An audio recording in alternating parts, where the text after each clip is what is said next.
Meyrim demekçi bul boorukerdик. Meyrim demekçi bирөөнүн göz жашы төгүлсө, анын да жан дүйнөсү ооруйт дегендик. Мейрим дегендиги рахмат деп, мейрим деп арабчадан котулгондон нерсе, бул дүйнөдө бир гана өзүнүн кет башын ойлобостон, башканы дагы ойлоп, өзү үчүн гана жашабастан, өзгө үчүн жашаган, же башкача бир тил менен айтканда, жашатуу үчүн жашаган инсандын образы деп айтсак, жаңылышпайт экенбиз. Ошондон бүгүн чындыгында азыркы аалымдарыбыз мына ушул терминди абдан байма-бай колдоно баштады, жашатуу үчүн жашоо деп.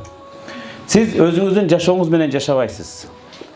Кандай мааниде жашабайсыз? Сиз өзүңүздүн жашооңуздагы лаззатты, бактылуулуктун сезимдерин жашатуу менен, башкаларга тартуулоо менен, бирөөнүн колунан жетелөө менен, бирөөгө жардам берүү менен, балким бирөөгө жылуу сөзүңүздү айтуу менен, балким бирөөгө кандайдыр деңгээлде бир боорукердик кылуу менен гана өзүңүздүн жан дүйнөңүздөгү бактылуулуктун сезимин, лаззатын сезип жашайсыз дегендик.